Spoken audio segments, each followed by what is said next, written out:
Эгер Райымбек Исмаилович кээде чыгып сүйлөгөндө атын билип айлап келбей койгон кээ бирки өкүлдөрүбүз бар.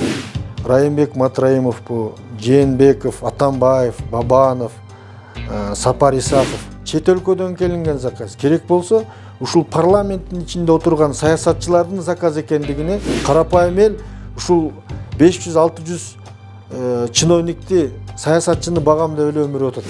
Көкүрөгүндөгү, жүрөгүндөгү ишин биз жогорку трибунада айтып турсак, мындай жаман көрүп тетир басып кете тургандагы биздин кылыктарыбыз бар экен. Бүгүнкү күндө мен же башка бир адам болсо, Райымбек Матраевдин ордунда, анда ал Али Токтокуновду сотко берип,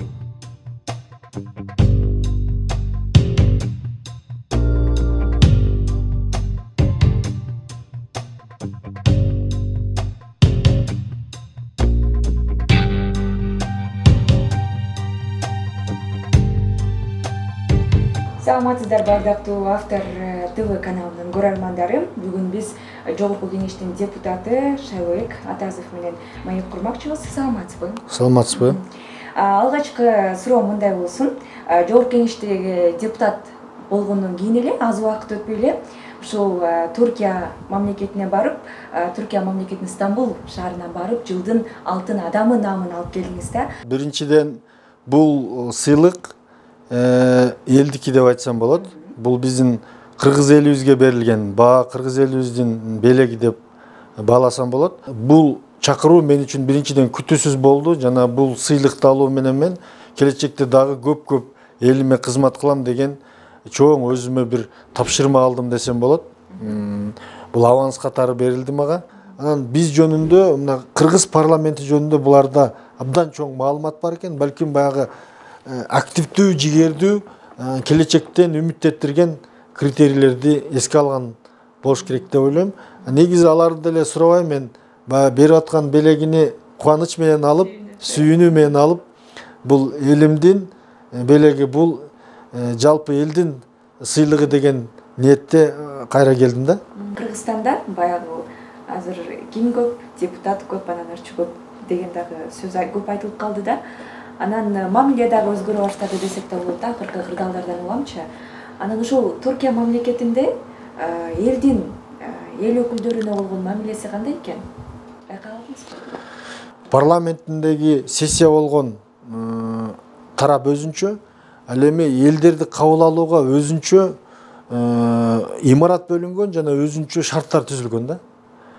Бардык улуттун өкүлдөрү топ-тобу менен келип эл өкүлүнүн кабылдамасында турат экен, маселелерин чечип кетишет экен.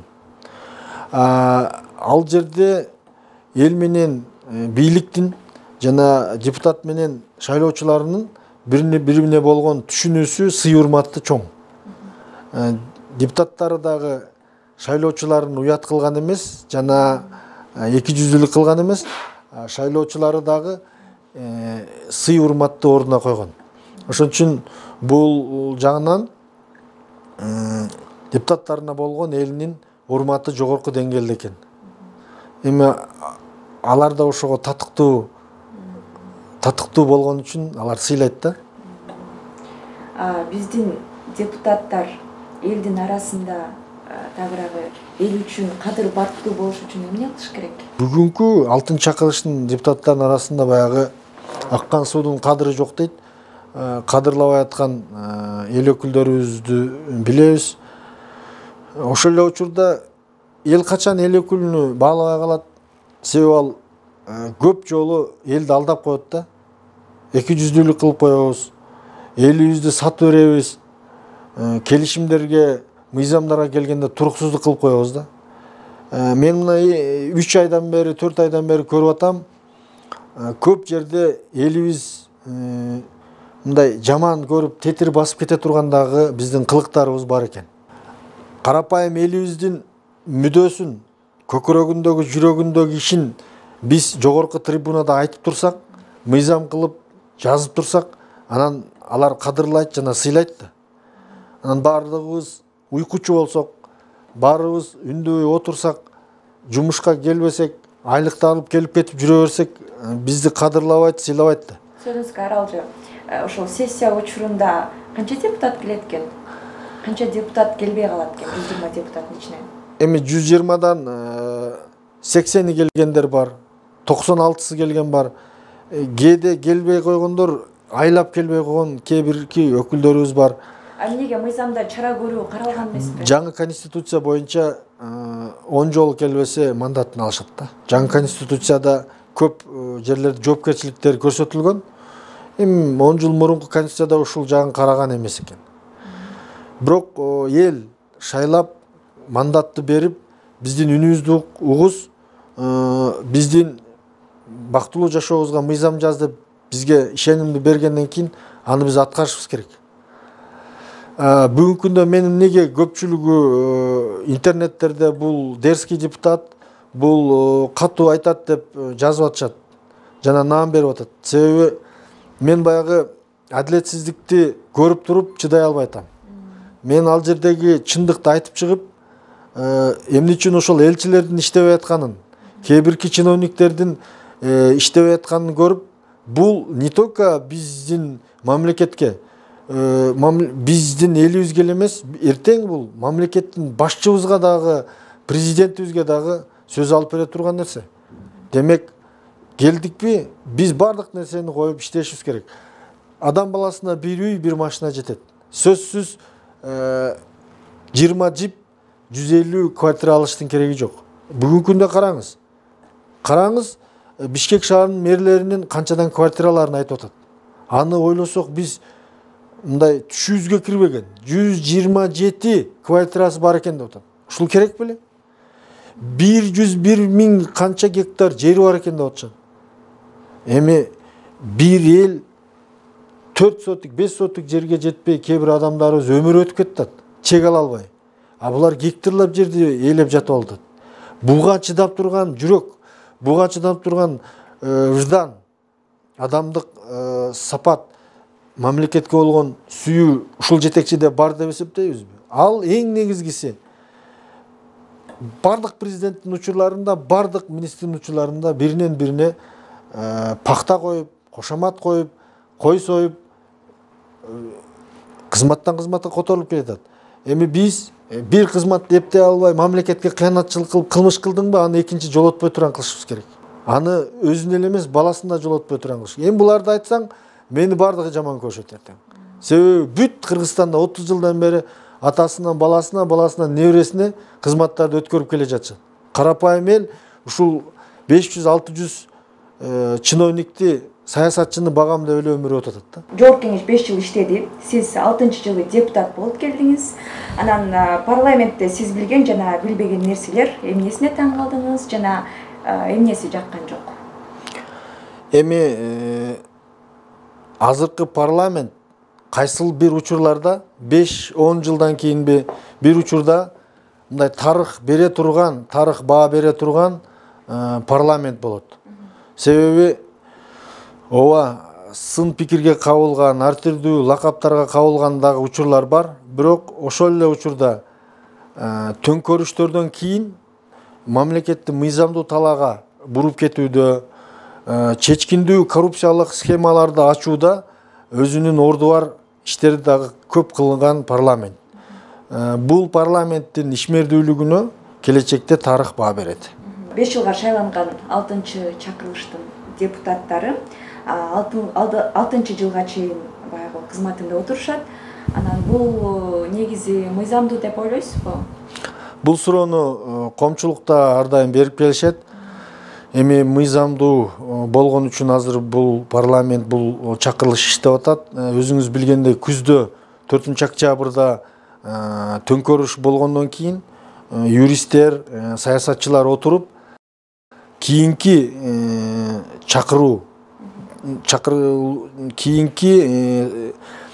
чакырылыштын депутаттары келгенге чейин бул чакырылыш иштеп туруусу мыйзамдуу жана конституцияда каралган деп чечим чыгарган.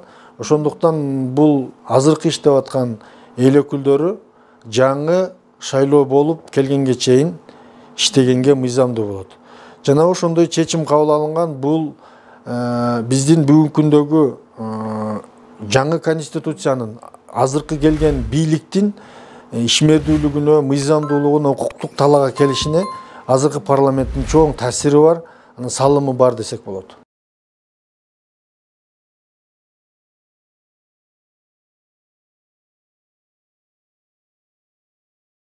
Сиз Ошто дагы деле Жээнбековдун кадрлары бар деп айтканыңыз бар. Анан убагында Райым Матраимов менен Жээнбеков экөө бир командада болгон деген дагы айрым эл оозунда айтылып келатат. Анан сиздин дагы Райым Матраимов менен мамилеңиз жакшы, баягы колдоп жүрөсүз, Анан демек сиздин дагы деле ошол Жээнбековдор менен мамилеңиз жакшылап жакшы. Бул жерде суроону эки суроо бир берилгендей болуп кетти. Биринчиден тактап коюш керек. Мен ошол Ошто дагы деле Жээнбековдун кадрлары бар деген жерде мен биринчи орунда ошол кездеги жергиликтүү шайлоолордо болуп аткан административдик ресурстун колдонуп атылганы. Ошол жерде ошол эле кездеги мэрдин, Жээнбековдун убагында иштеген мэрдин дагы деле отурганы. Ошол Жээнбековдун президент болуп отурганда мэр болуп отурган адам кадр болуп эсептелеби? Бирок балким ал жакшы иштеген кадр. Ал жакшы иштесе, жаман иштесе, ал эл баа берет, бирок кадр отурат да.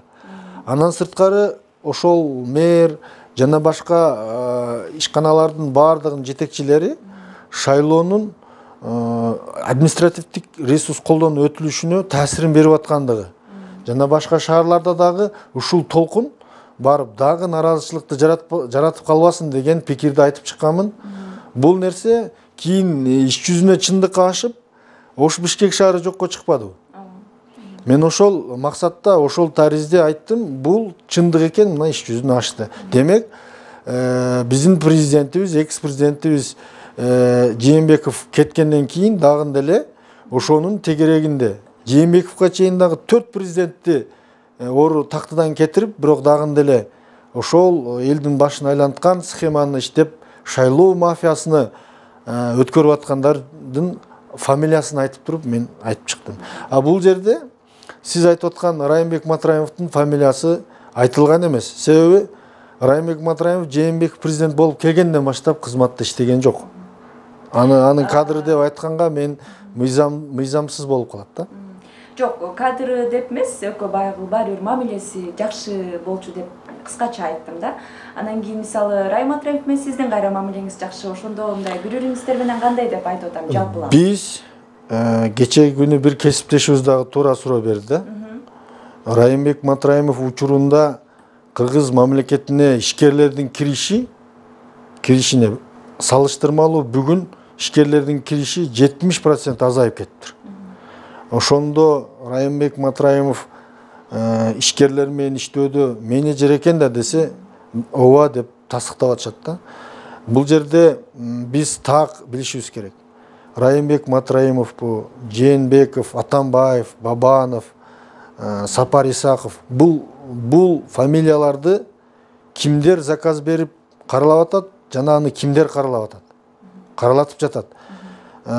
Эгер Рина Баймуратованы Али Токтакунов чыгып алып эле 3 жыл бою телевидениеден түшпөй, бул ар дайым алдайт эле, жазат эле, бомба ташыйт эле, пулемет ташыйт эле дей берсе, анда элдин баары ошол чын экен деп калбаш керек. Эми кайсы бир жалданма журналисттин айынан кайсыл бир биздин патриот агаларыбыз караланып калбаш керек. Биз ушуга көңүл бурушубуз керек. Бүгүнкү күндө мен же башка бир адам болсо, Райымбек Матраевдин ордунда, анда ал Али Токтакуновду сотко берип, 3 жылдан бери каралап жүргөн үчүн ал моралдык, материалдык чыгымдарын төлөттүрүш керек деп эсептейм. Себеби Али Токтакуновдун айткандары бүгүнкү күндө сот тарабынан жокко чыкпадыбы? Мына 3 жыл сабыр кылды, бирок анын Али Токтакуновдун айткандары заказ экени, чет өлкөдөн келинген заказ. Керек болсо, ушул парламенттин ичинде отурган саясатчылардын заказ экендиги деп биз баа берсек болот. Бул саясий заказ. Эмне үчүн Али Токтакунов ошол эле учурдагы башка саясатчылардын кылып аткан ишмердүүлүгү жөнүндө ооз ача алган эмес? Сапар Исаков, Бабанов, Атамбаев, же болбосо Жантөре Сатыбалдиев. Алар эмне мамлекетти кантип иштеп, кантип талкалаган жөнүндө бүгүн калың элдин арасында коомчулукта пикир да бар, далил да бар дегенде. Ошон үчүн мен ойлойм, Али Токтакуновдун чыгарган программалары менен Кыргыздын чыгандары караланып калбаш керек деп. Эгер күнөөсү жок болсо, арадан жылдар өтүп акталса, күнөөсү жок экени далилденсе, кайрадан кызматка келиши мүмкүнбү? Эгер Райымбек Исмаилович татыктуу болсо, мамлекеттик кызматка алып келип коюп, анын менеджерлигин, ишмердүүлүгүн, билимин, элге, журтка пайдалуу тажрыйбасын пайдаланышыбыз керек болсо, аны мамлекеттин жетекчилери чечет жана элибиз баа берет. Чыныгы бааны эл өзү бериш керек. Дордойдо иштеген адамдар, Кара Суу базарында иштеген адамдар баа бериш керек. Бул киши кызматта турганда кандай арзанчылыктар болчу эле, бүгүнкү күндө бул киши кызматтан кеткенден кийин кандай кымбатчылыктар болуп атат. Бул Райымбек Исмаиловичтин менеджерлиги, ишмердүүлүгү боюнча статистика чыгарыш керек. Ошол учурда мамлекетке кандай пайда түшкөн, азыр кандай болуп атат. Мейли аны каралап кетирдик, азыр күндө иштебей жатат. Бирок бүгүн өсүп кеттиби? Же тескерисинче бардыгы кыйналып, ошол өткөрүү пункттарында проблемалар болуп атабы? Бүгүнкү күндө чет жактан келген ишкерлер эмнеге бизге Кыргызстанга арзан товарларды алып кирбей калды? Бул суроолорго ошол карапайым эле элдер катардагы арабат өткөндөн баштап контейнерге отуруп, соода кылып, үй бүлөсүн баккан элдерден барып пикирлерин алсак, ошолор так баа берет. Демек, бажы кызматындагы системанын өзгөрүшүнөн улам азыркы учурда ошол азык-түлүктөр ошол эле кымбатташып аткан турбайбы? Ушуну мына Дордой базарында иштеген ишкерлер так айтып беришет да, мен бир-эки угуп калдым. Азыркы күндө абдан кыйналып атабыз дейт. Мурун бажы кызматындагы жетекчиликтин иштеп турганында биз мындай проблемасыз, оңой олтоң иш жүргүзүп жана арзан баада элге товар сатчу элек. Азыр бүт ишкерлер качып кетти. Ишкерлерди тартууда, алар менен сүйлөшүүдө, алар менен дипломатиялык мамилелерди кылууда Райымбек Исмаиловичтин орду бар эле деген калың элдин пикирлери бар да. Ошон үчүн бул жерде адамдык баалуулуктарды дагы, анын талантын, ишмердүүлүктөрүн дагы айта кетишибиз керек. Жана ошого болгон атайын уюшулган, чет эл өлкөдөн атайын уюшулган проект болуп келген иш-чараларды дагы биз айта кетишибиз керек. Жакшы, эми бул теманы жабалык. Кийинки суроого кезекти берсек, учурда жаңы келген депутаттар быйылкы жылы көп болду десек да болот. Анан жаңы келген депутаттар мамлекеттик стратегиялуу маселелерди козгобой, тескерисинче жергиликтүү айыл өкмөтүнүн деңгээлиндеги маселелерди көтөрүп чыгып атышат да. Анан буга көз карашыңыз кандай? Негизинен ооба жаңы депутаттар көп келди. Айыл өкмөтүнүн деңгээлинде маселелерди көтөргөнүн себеби алар элдер менен жолугушууга барганда көбүнчө ошол суу, канализация, жер үлүштөрү сыяктуу проблемаларды көп айтышат. Ошон үчүн булар жогорку кеңешке келип көтөрүүдө. Бул негизинен айыл өкмөттүн, райондун акиминин кыла турган иштери да. Качан гана аткаруу бийлиги, азыр эми министрлер кабинети болуп калды. Министрлер кабинети, аким, губернатор бири-бири менен ынтымакта, министрлер менен акимдер иштебегендиктен маселе эл өкүлдөрүнө келип жүктөлүп атат жана жогорку кеңеште, парламентте көтөрүлүп атат да. Ошон үчүн кээ-бирки кесиптештеримдин ооба айыл өкмөттүн маселелерин көтөргөнүн бир жагы ошо көйгөйдүн толуп калгандыгынан көтөрүп атышат деп эсептейм. Негизинен депутат бул мамлекеттик деңгээлдеги маселени көтөрүү менен көбүрөөк элге пайдалуу мыйзамдарды жазып чыгышыбыз керек. Элге пайдалуу мыйзамдарды. Быйылкы жылы депутат болгондон кийин мисалы 6 жылдан берки кээ бир депутаттары эл тааныбайт деле, кээде чыгып сүйлөгөндө атын билбейт, мындай чоочундай көрүнөт да. Анан Сиз жарым жыл канча убакыт болду? Аз болду. Мага жарым жыл болду. Жарым жыл аралыгында эл оозуна алынып, бардык социалдык тармактарда сиз болуп калдыңыз десек да болот. Анан кийинки алдыдагы боло турчу парламенттик шайлоого катышасызбы? Эгер катышсаңыз, партия мененби же мандаттык жол менен катышасызбы? Азыр бүгүнкү күндө биздин жогорку кеңешке ошол партиялык тизме менен дагы, анан одномандатный дагы мыйзам кирип атат. Бүгүнкү күндө ошо 55 депутат партия менен, 35 депутат өзүн өзү көрсөтүү округунан келет. Кийинки шайлоого катышуу боюнча мен жалпы элден сурашым керек.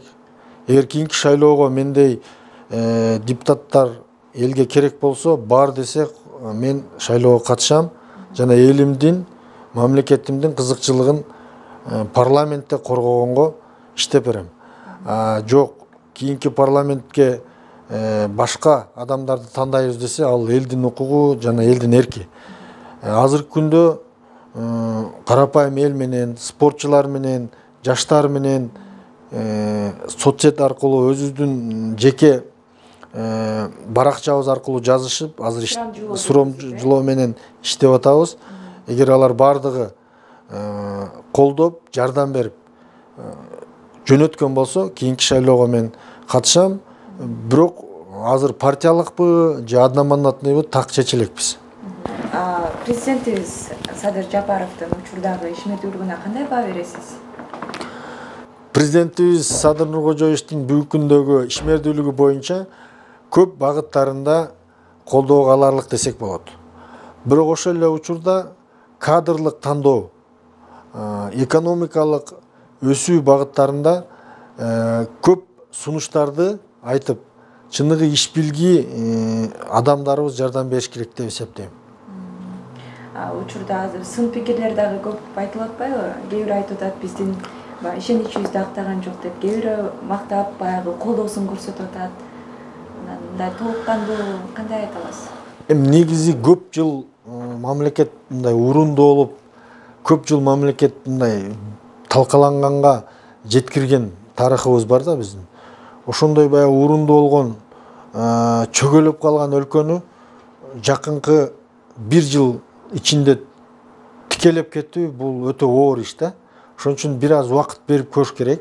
Убакыт берип, колдон келсе жардам берип айтышыбыз керек. Баягы жакшы эл өз уулун мактап, хан кылып өнүгүүгө багыт алат дейт. Жаман эл бири-бирин сындап артка кетет дейт. Биз бири-бирибизди колдой билип, бири-бирибизге жардам бере билсек, бул мамлекет баарыбыздыкы деп эсептейм. Себеби бирөө бизге мамлекетин бербейт. Анан башка өлкөнүн, башка жерден бирөө келип мамлекет үчүн күйүп, ушуп деле күйүп, жанын берип иштеп бербейт. Ошон үчүн өзүбүздүн уул кыздарды, элибиздин арасынан suurup чыккан кыргыз уулдарын, кыргыз уул кыздарды колдой билүү дагы биздин негизги сапаттарыбыз болуш керек деп эсептейм. Бирок бүгүнкү күндө ар түрдүү сындар, кымбатчылык боюнча, бүгүнкү күндөгү кадрдык алмаштыруулар боюнча элдин арасында сын бар. Мен айтар элем, ошол алдыңкы президенттерди дагы анга түрткөн, алдыңкы президенттерди жарга түрткөн кошоматчы саясатчылар азыраак болсо экен тегерегинде. Жана алар вазир жакшы, хан жакшы дейт. Чыныгы вазирлер чындыкты айтып, элибиз муну сурап атат. Элибиз тигини мындай сындап атат. Бул жолго багыттасак улутубузга, каада салтыбызга туура болот деген көсөм вазирлердин тегерегине топтолушуна тилектешмин да. Жогорку кеңештин депутаты болгондон кийин жогоруда айтып өткөндөй түрдүү сын пикирлер дагы айтылат, жакшысы дагы, жаманы дагы. Анан ата-эне баары бир жүрөгү ооруйт, сарсануу болот уулуна. Анан мындай сын пикирлерге ошол үй бүлөңүз, ата-энеңиз кандай көз карашта болот? Туура айтасыз. Мен ата-энем, атам дүйнөдөн өткөн 15 жылдан ашты. Эми бул тагдыр экен, эгер бүгүнкү күндөгү менин эл өкүлү болуп, элге кызмат кылып атканымды көргөндө атам дагы көп кеңештерин айтар эле деген оюм бар. Урматтуу Автор ТВ каналынын көрүүчүлөрү, бүгүнкү берүүбүздүн коногу Жогорку Кеңештин депутаты Шайлообек Атасов болду. Эл улуу болуп жүрө бериңиз, сизге ишиңизге албан ийгиликтерди каалайбыз. Сиздерге да чоң рахмат. Автор ТВ каналы элибиздин өнүгүүсү үчүн, мамлекетибиздин келечеги үчүн ийгиликтүү иштеп беришиңиздерге тилектешмин. Чоң ийгиликтер коштосун. Кудайым сиздердин алып жаткан, көрсөтүп жаткан ишиңиздерде ар дайым чындыкты тутуп жүрүшүңүздөрдү өзү коргоп жүрсүн. Рахмат сиздерге. Терең ыраазычылык билдиребиз дагы. Биз жыйынтыктайбыз. Кайрадан көрүшкөнчө саламатта туруңуздар.